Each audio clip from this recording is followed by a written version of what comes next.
The ancient Greeks believed their statues housed the gods they portrayed. These statues, built by other human beings, held within them something sentient that could improve or ruin your life based on the offerings you made. This piece of human craft, this artwork, was divine. While every religion has its rules for depicting deities, it is largely understood that no matter how the art makes you feel, there isn't any divine or supernatural power held within physical objects made by us. That isn't to say that religious texts don't have power for the people who believe in them, or that art can't influence people and politics. But sometimes, art of all kinds is born of evil, or becomes like a vortex, pulling evil people towards it.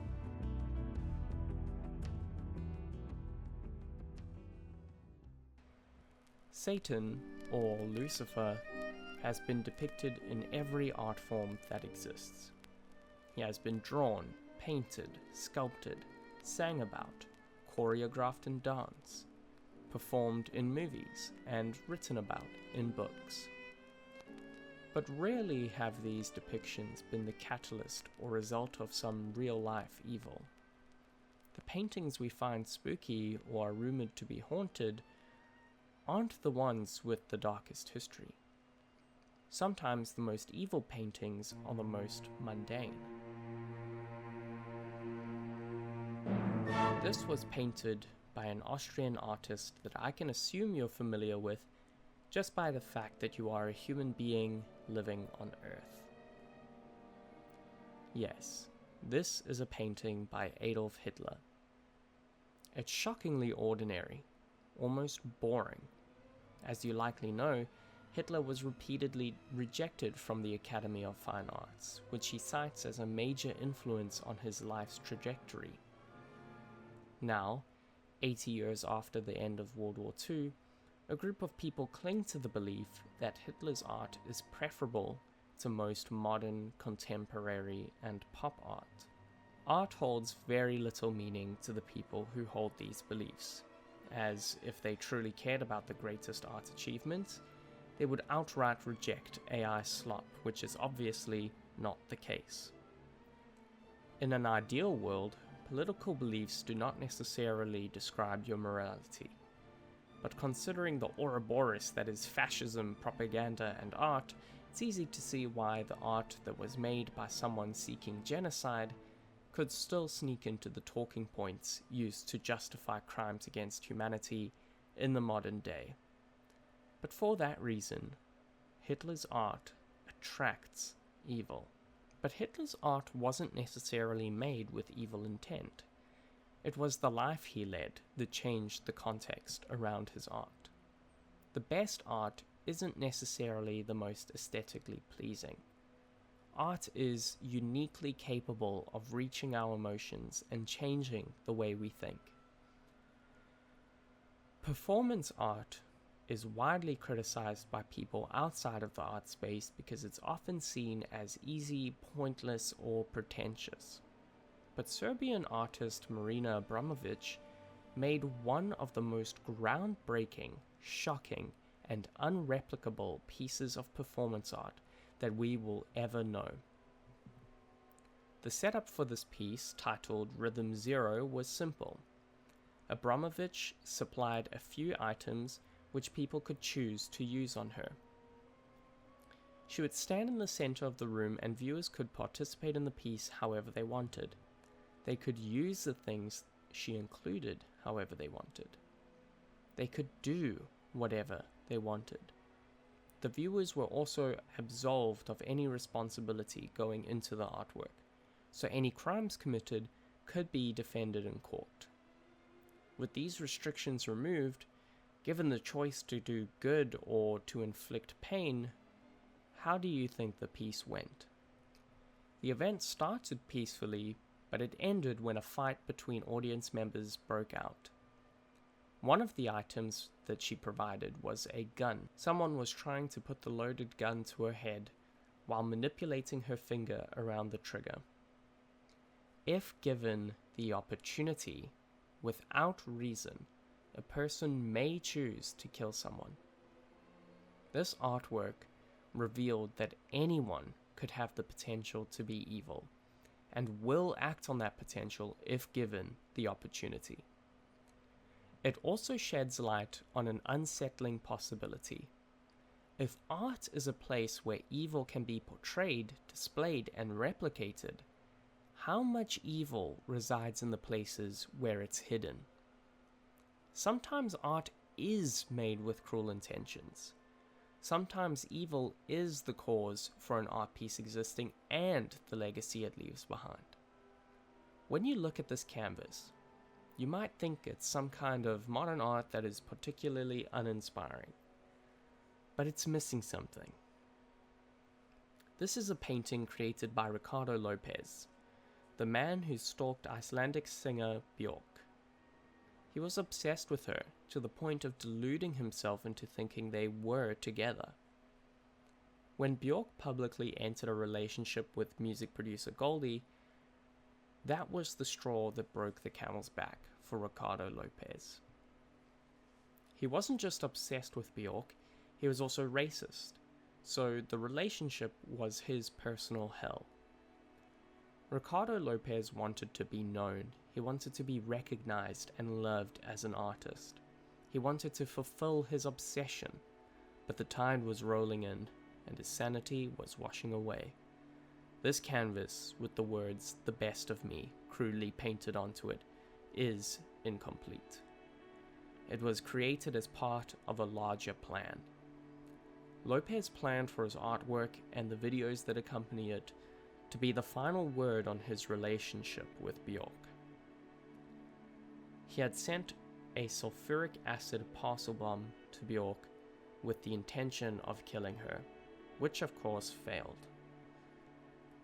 He then took his own life, his canvas being the finale to his twisted plan. The reason the canvas is so empty is because he intended for there to be more to it. The words "the best of me" weren't meant to float in empty space, but rather were meant as a label. Ricardo Lopez intended to commit suicide by gunshot, splattering his brains onto the canvas. When he killed himself, the caliber of bullet he used was too low to project his blood and brains onto the canvas. Ultimately, his final artwork was a terribly cold reflection of the truth. By the time Ricardo Lopez died, he was not in a good state of mind. He was cruel and filled with murderous rage. The best of him was long gone, so that canvas stands empty.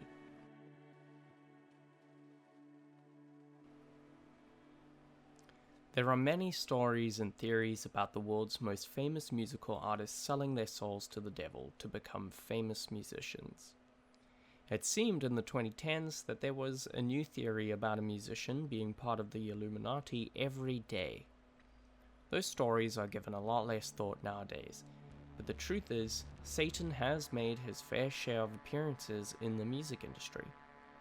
Whether in lyrics or imagery, Satan, his symbols, and even his followers have appeared in the forefront and background of many musicians' beliefs or aesthetics. You may have heard of the church burnings in Oslo during the 90s.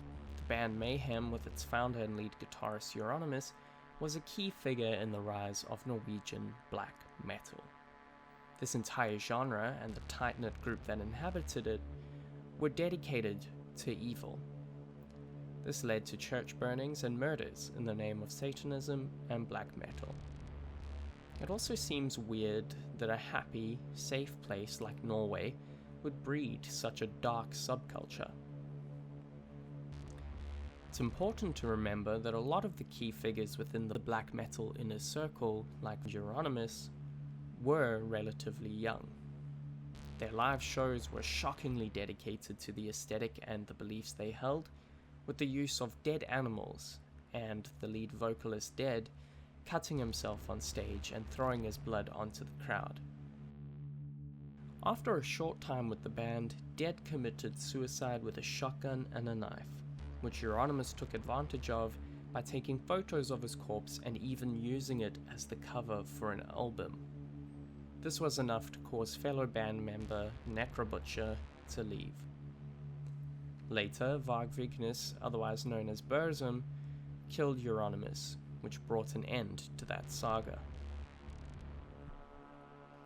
The art of black metal drew them in. A pursuit of authenticity and their dedication to evil kept them tied in, and the constant push for one-upmanship pushed them to darker and darker deeds. Ironically, when the band reformed, Necrobutcher was the only member who was in the original starting lineup.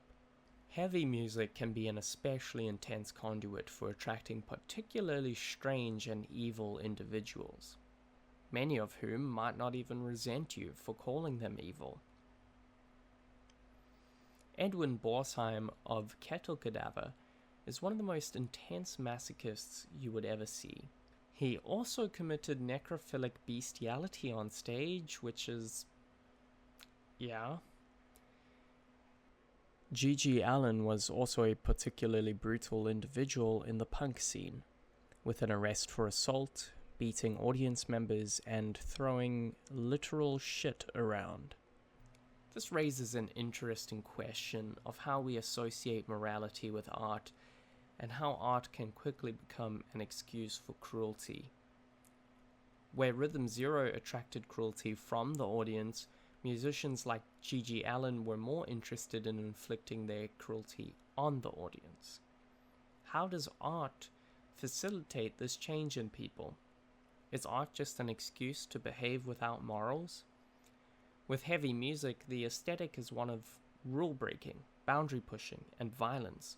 So when a band that sings about being violent, is that just an extension of their art? Maybe in some cases, like G.G. Allen and Kettle Cadaver, the violence is performance art and is done as part of a greater pursuit of authenticity. But when the drums are packed away, the guitars are unplugged, and the audience is nursing hangovers, do these musicians suddenly become accountable? That certainly wasn't the case for Mayhem, whose church burnings were done secretly, but it does mean their art wasn't hypothetical, unlike, for example, Venom or Slayer, who used violent and satanic imagery, but didn't abide by those beliefs. Art of this kind brings to mind the concept of the magic circle. The term typically applies to games, as an understanding that while we are in the game, the things we do are of the game. We follow the game's rules and logic in order to make things fun and engaging. When we apply this to art, we see it with things like singing along in a concert. In a mosh pit, we understand that the goal isn't to kill or seriously injure the other people around us, and when someone falls over, you pick them up. It's understood that when the lead singer encourages us to sing along or chant, we do so because it's more fun and exciting than if we stubbornly refuse to play along. But the magic circle also demands that everyone is on the same page. If my rules of Uno are different to your rules, and I do something that's sneaky or unfair, just because that's how I play the game, it will ruin your experience. So when the audience participation moves from making them chant, clap, and sing along to making them cry, puke, and bleed, that's going to break the magic circle for a lot of people trying to engage with the art. But what about the instances where the artists aren't following an established aesthetic for their genre? It's easy for people looking in from the outside to assume that people within the hardcore and metal scene are mean, violent, or cruel. So for many, especially those outside of the scene, these instances don't come as much of a shock. Travis Scott is seemingly as popular as ever, despite one massive stain on his professional career.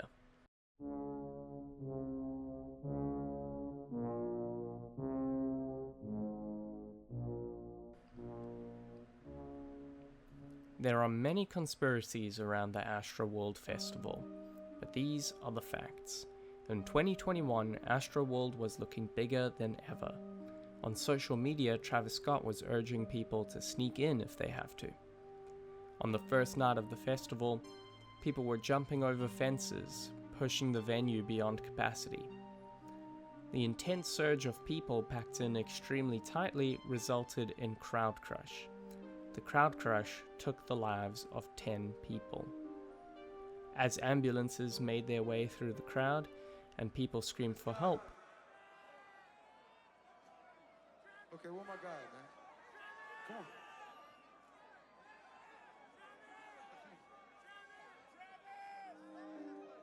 Travis Scott's auto-tuned voice washed over the horrified audience, a cold soundtrack for their deaths.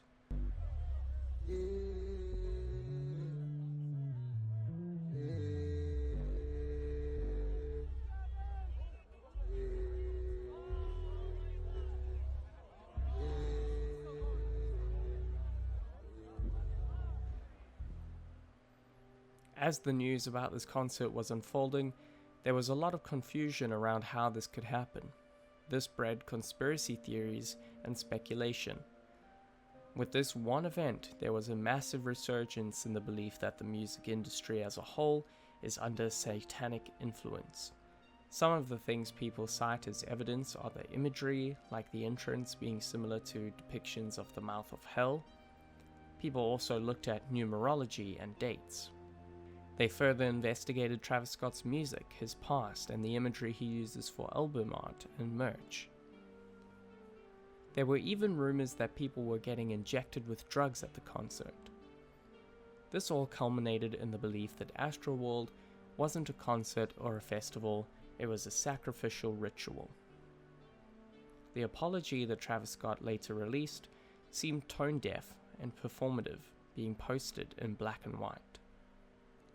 This all points to another evil that is attracted to art: pride. A successful career in an artistic field that results in fame can fuel a person's ego until it is bloated and throbbing with pride.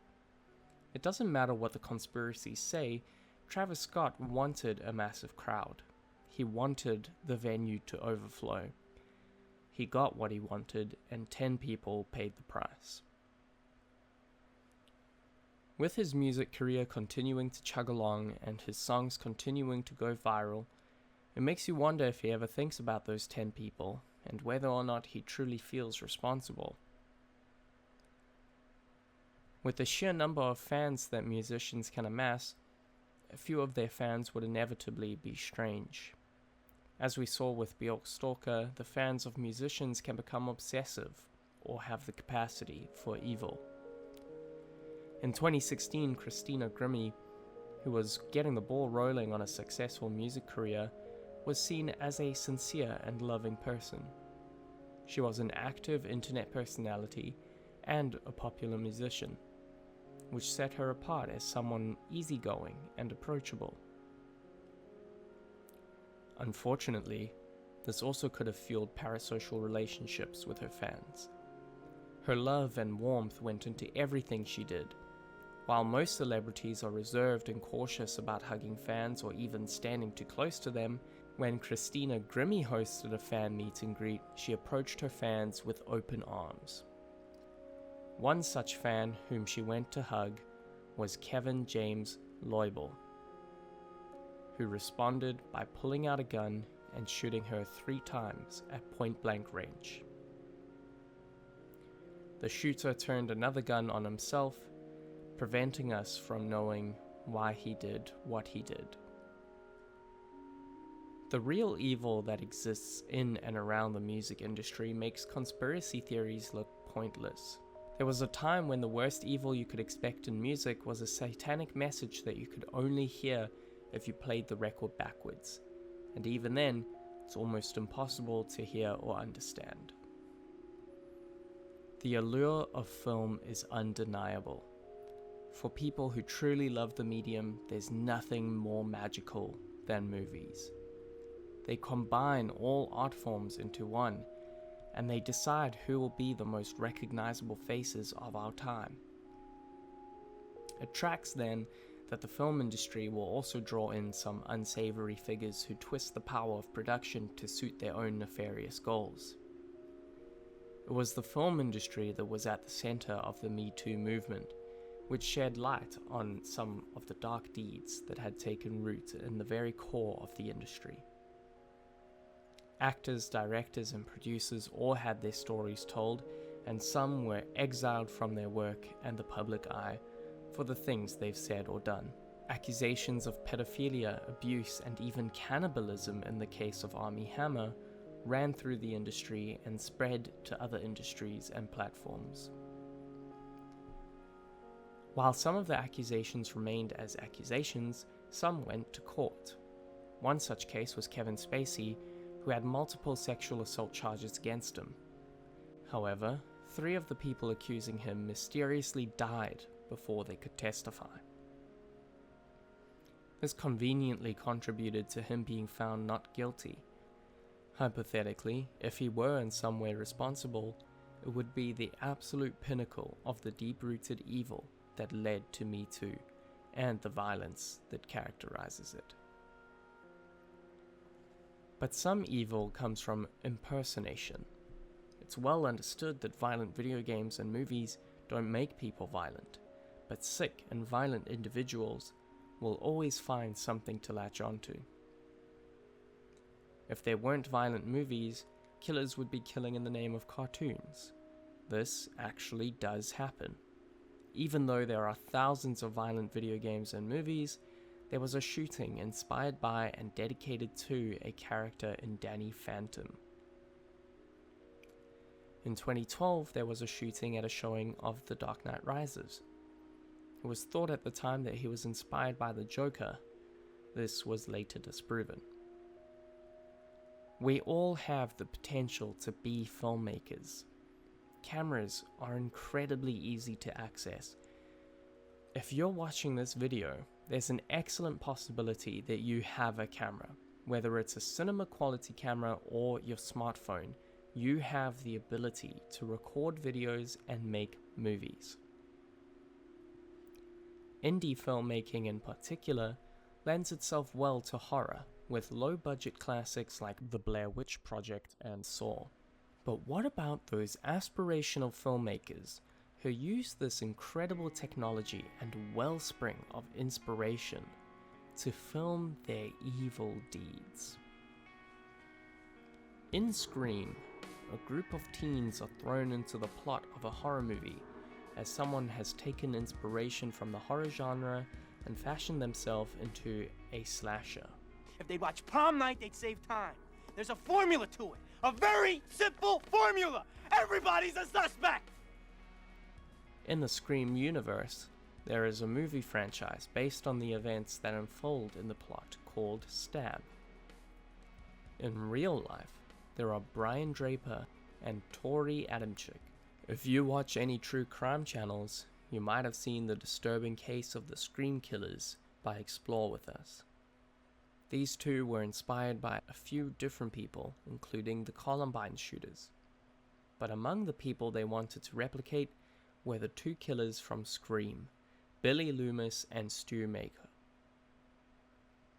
They filmed themselves planning the murder. We're listening to the greatest rock band ever. We've waited for this for a long time. Pink Floyd. Before we commit the ultimate crime of murder. And their thoughts and feelings afterwards. Just killed Cassie. We just left her house. This is not a fucking joke. I'm shaking. I stabbed her in the throat and I saw her lifeless body just disappear. Dude, I just killed Cassie. Oh, fuck. Why would someone film such damning evidence? Why, with the power of filmmaking at your fingertips, would you make that of all things? The phenomenon of killers documenting their crimes through artistic mediums is nothing new. Serial killers like Jeffrey Dahmer and Rodney Alcala made photography a central part of their murderous routines. Alcala especially made photography a central part of his life, studying it at NYU School of Arts.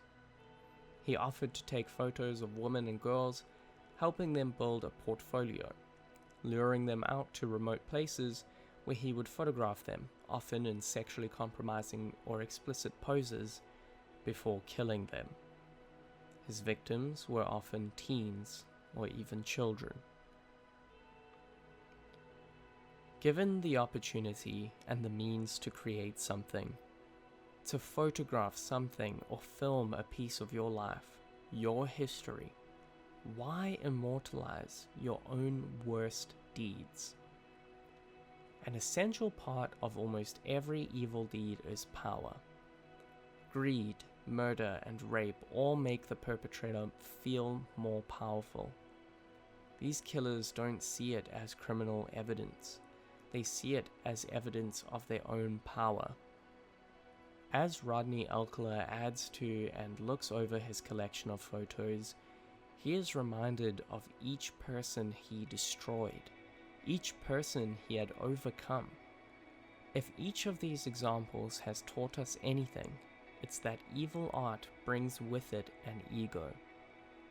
The pursuit of fame requires you to believe that you are capable and worthy of being famous. To document your murders through film, you have to love what you are doing. Even nationalist propaganda films built on racism, like Triumph of the Will or The Birth of the Nation, carry with them the ego of supremacists. They don't see these artworks as anything more than fuel for the ego, and if you think that's far-fetched, you might not realize how common this mindset is. Maybe you, or a friend, or even a partner or ex, keeps nudes sent to them by their exes. It's a collection of conquests, a point of pride. It's shallow. The inverse of this would be documenting things for the love of something other than yourself. You may have pride as a parent as you record school plays or graduations, but these documentaries, these home videos, these monuments of film that hold all the emotional depth of the finest movies we will ever see, go unwatched and unheard of. We all have the means and the will to create art. Recording something with your phone and looking for the right angle to shoot from with the most flattering lighting is filmmaking. We are all filmmakers, and what you put into your art matters. Not because it tells the world who you are and it brings you fame and fortune, but because your self-expression has value beyond the impact it might have on others. It impacts you. So when people use this incredible gift of expression for the recording of their killings, we should all be reminded of the role our art has on our soul, even if you don't think you're an artist. And now we go back to one of the oldest forms of self-expression: words. What we say is directed straight from the mind. Words aren't always filtered through the lens of art. We don't always speak or write to be poetic or to convey serious emotions or ideas. But even if you are a copywriter or you journal, you know how vast language can be and how putting a little more effort into your words can drastically change everything about them. This is all to say, words are powerful, and despite being our default method of communication, complicated. So it's easy to see that words can and will be used for good and for evil, as they always have been. Books have had to bear the brunt of words becoming controversial. Books have often been seen as political tools. They get banned for encouraging free thought or disparaging regimes.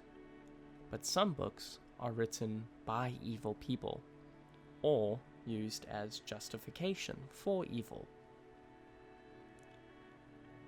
Mein Kampf comes to mind. Hitler himself was inspired partially by the perpetually misunderstood and misappropriated Nietzsche. But religious texts, despite being intended as guides on how to be good, have been used to justify greed, wars, racism, nationalism, genocide, murder, prejudice, slavery, and hate. Some books are seen as guides on how to get away with being evil. The Prince by Niccolò Machiavelli is one such book, where people reading it might see it as a guide on how to exploit and manipulate. But this is largely misunderstood, as Machiavelli simply understood the political landscape and pointed out truths where others pretended politics were purely ethical. Nowadays, it's become a pretty well understood notion that pretty much every politician is, in some way, self-serving and evil. A large part of what Machiavelli wanted to point out to Lorenzo de' Medici when he wrote The Prince was that politicians operate on a different level, but that good can still be done while playing their game. Machiavelli just wrote the book on how to succeed in that space. Now, when someone is eager to sneakily seize and hold on to power, their actions are called Machiavellian. But one book that I can almost guarantee all of the worst people you know have read is How to Win Friends and Influence People by Dale Carnegie. This book can do a lot of good for people who feel a bit lost on how to succeed socially. But others used it as a guidebook for manipulation. One such figure is Charles Manson. With the help of Dale Carnegie's book and the world-famous class based on its teachings, Manson was able to improve on his charisma and become the center of his cult, which he wielded like a weapon, murdering at least 9 people. A collection of words and a course for self-improvement do not automatically guarantee a cult of 100 followers. I took the same course. I can point at a few ways that helped me, but the idea of influencing people isn't as dark nor as potent as Manson makes it seem. The effectiveness depends greatly on what you put into it. When we see books as evil and governments ban them, a lot of it comes from projection. American Psycho is an extremely dark book if read with full sincerity. This is further proven by its film adaptation, in which a lot of people misread Patrick Bateman, a soulless, overlooked, shallow, unloved dork, as aspirational. This is because sometimes being a little charming, wealthy, and physically attractive are the only measures of success people acknowledge. So people want to project something onto the art. They want to aspire to be like that. Lolita is incredibly critical of its main character, yet because it's told from his POV, it's easy to believe that these are the fantasies of Vladimir Nabokov and the book's readers. Both of these books go into some extremely dark subject matter, as a way of exposing and criticizing the subjects of their books, like Patrick Bateman and Humbert Humbert. Much like people project their will onto the words written in the Bible, people make heroes out of villains, monsters out of authors, and assume the intentions of artists and filmmakers. Is it wrong to do so? Not necessarily. The way you read and interpret a movie, song, book, or film is based on what you know about the medium, the artists involved, what is being portrayed, and your own personal history. There is a fine line that separates discerning healthy individuals from engaging with and moving on unscathed, and those evil souls looking to the arts to romanticize and validate their cruelty. There's a reason there's such a big debate around separating art from the artist. It's because our relationship with art and morality is such a complicated one. It's hard to listen to a song like Heil Hitler by a figure like Kanye West and feel any way about it that doesn't recoil. It's hard to see it as just a song. It's hard to separate it from that meaning. with things like films by Luc Besson, like Leon the Professional, it's hard to watch that movie and not think about how Luc Besson was interacting with Natalie Portman behind the scenes and his own life, as well as Burzum. It's hard to listen to Burzum's music and not think of him as a Nazi and a violent person. But I feel like there's a line that moves person to person. It's almost impossible to play a song like Heil Hitler out loud and think that it's just a song, whereas things like Burzum's music have other interpretations. They can be adopted by different people with different views. So I guess what I'm saying is, the blunter the depiction, the harder it is to separate from the artist. Leon the Professional is a good example because so much of the movie is the relationship of this older man and this little girl, and everyone else on the film tried so hard to move away from what Luc Besson wanted for the movie, but his reputation muddies that water, and the fact that it is present at all makes you think twice.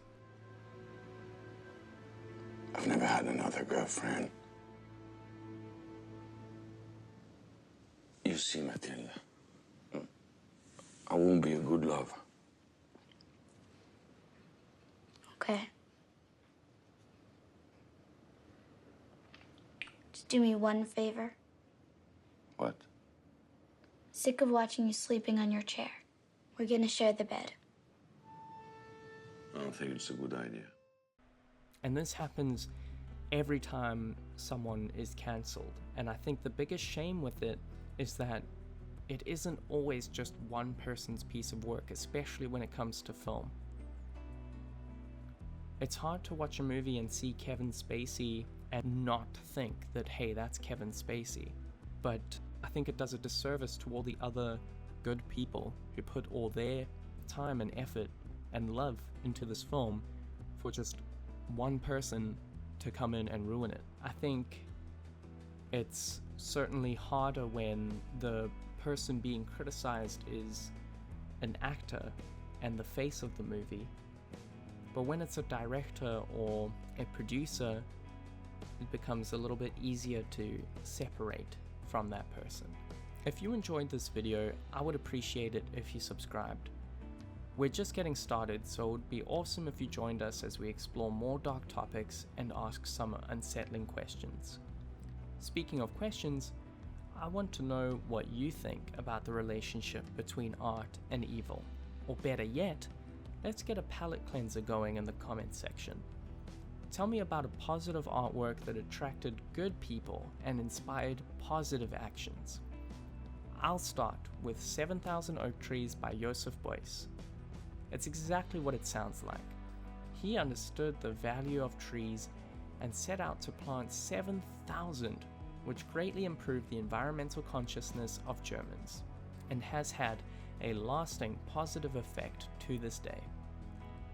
It might not be a crazy flashy art piece, you might even debate whether or not it's art, but it was active, positive, and anti-establishment, and it inspired lasting change. That's all from me. See you next time.